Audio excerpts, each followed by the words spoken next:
వైజాగ్లో వీర్రాజు మర్డర్, హైదరాబాద్లో minister murder. ఈ రెండు చేసిన వాడు ఒక హార్డ్ కోర్ క్రిమినల్ అయి ఉంటాడు అనుకున్నాను. కానీ అతని బిహేవియర్ చూస్తుంటే ఏమైంది? అసలు ఏం జరిగింది? అసలు ఏంటి? నా కొడుకు క్రిమినల్ కాదు. కుటుంబం అంటే గౌరవం ఉంది. స్నేహానికి ప్రాణం ఇచ్చేవాడు. బుజ్జి అనే అమ్మాయిని ప్రేమించానన్నాడు. పెళ్లి చేసుకుంటానన్నాడు. నిశ్చితార్థం కూడా ఏర్పాటు చేశాం. కాసేపట్లో నిశ్చితార్థం జరగాల్సి ఉండగా బుజ్జిని ఎత్తుకుంటూ వంశీ వెళ్ళాడు. వాళ్ళిద్దరిని వెతుక్కుంటూ మేము వెళ్ళాం. జరగకూడదు జరిగిపోయింది. వాళ్ళిద్దరూ రక్తపు మడుగులో కనిపించారు. ఆ స్థితిలో స్పృహ లేకుండా పడున్న వాళ్ళిద్దరిని హాస్పిటల్కి తీసుకెళ్ళాం.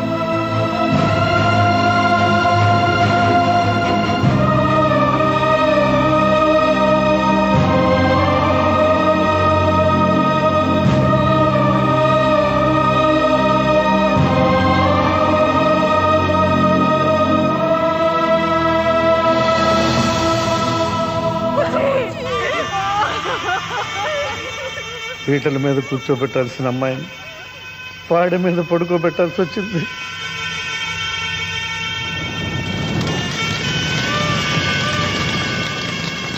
కోమాలో ఉన్న కొడుకు కళ్ళు తెరిస్తే ఆ అమ్మాయి లేదన్న నిజాన్ని వాడికి ఎలా చెప్పాలని మదన పడుతున్నాం మేము. వాడి పరిస్థితి చూసి అందరం షాక్ అయిపోయాం.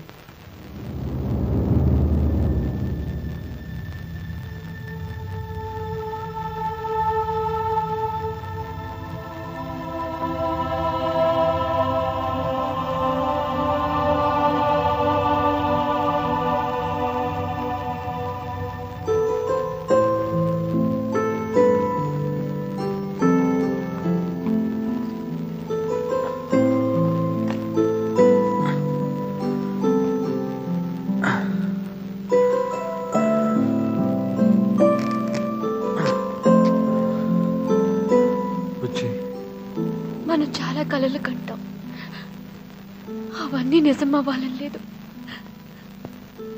అందుకే నన్ను మర్చిపో వంశీ. చెక్కిందా నీకేమైనా? ఏం మాట్లాడుతున్నాను? నేను నిన్ను మర్చిపోవటం ఏంటి? జరిగింది ఒక పీటకలనుకుని నువ్వు మర్చిపో. ఇక ఈ టాపిక్ మన మధ్య ఎప్పుడు రాకూడదు. నువ్వు ఎప్పుడు నవ్వుతూ ఉండాలి, నవ్విస్తూ ఉండాలిరా. చనిపోయిన బుజ్జి ఉన్నట్టే ఊహించుకుని వాడు అలా గాల్లో మాట్లాడుతుంటే తట్టుకోలేకపోయాం. మా బుజ్జి ఎలా మాట్లాడుతుంది? నువ్వన్నా చెప్పునా? తనకి మనం అందరూ ఉన్నారు చెప్పండి. కొద్దిగా చెప్పుకోదు. ఏం చెప్పాలో తెలియదు, ఎలా ఓదార్చాలో తెలియదు. డాక్టర్ దగ్గరికి వెళ్ళాం. He is suffering from visual hallucination, part of స్కిజోఫేనియా.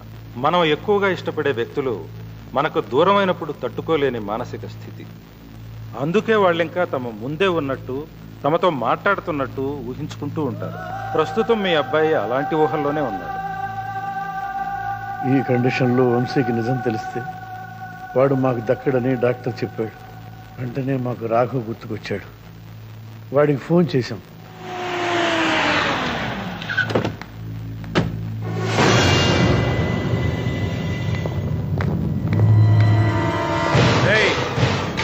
వాడిక్కడే ఉన్నాడు. వాడు గాని వాడి ఫ్యామిలీ మెంబర్స్ గాని ఒక్కడు కూడా బతకడానికి వీల్లేదు. దొరికినట్టు నరికేయండి, వెళ్ళండి. ఎవడు మాకు అండగా ఉంటాడనుకున్నాము, వాడే వెన్నుపోటు పొడిచి నా కొడుకుని స్థితికి తెచ్చాడు. రాఘవ మనుషులు దొరకకుండా ఉండాలని, నా కొడుకును బతికించుకోవాలని మేమంతా ఊరు విడిచిపెట్టి వెళ్ళిపోయాం. కొడుకు కోలుకుంటున్నాడన్న ఆనందంలో ఉంటే ఓ రోజు కనిపించకుండా ఎక్కడికో వెళ్ళిపోయాడు. ఆ మరుసటి రోజే వైజాగ్లో వీర్రాజు హత్య జరిగింది. అప్పుడు అర్థమైంది మాకు, ఆ కొడుకు యజ్ఞం మొదలెట్టాడని, వాడి యజ్ఞానికి మేము అడ్డు కాకూడదని దూరంగా ఉండిపోయాం. అంటే వీటన్నిటిని మీరు సమర్థిస్తున్నారా? నేనొక్కడనే కాదు, మేము కూడా. మా బాబాయ్ చేసింది కరెక్ట్. ఏంటి?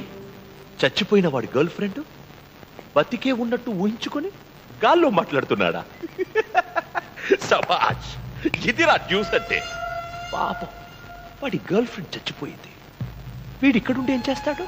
వీడిని అక్కడికే పంపించేస్తే పోలా? అది నువ్వే చెయ్యాలి. కానీ ఒక్క విషయం, ఎన్కౌంటర్ చేసే ముందు ఒక్కసారి నాతో ఫోన్లో మాట్లాడించు. పిలిచి పిండం పెట్టించుకోవడం అంటే ఇదే. दोनों का बीच में మొదలవబోయే పని పాట లేని బేకార్ గాళ్ళ వాలీబాల్ మ్యాచ్. ఏ గాజువాక సెంటర్ కెప్టెన్ సత్తిగాడు చిన్న ధరకు తయారుగా పెంచిన కండలతో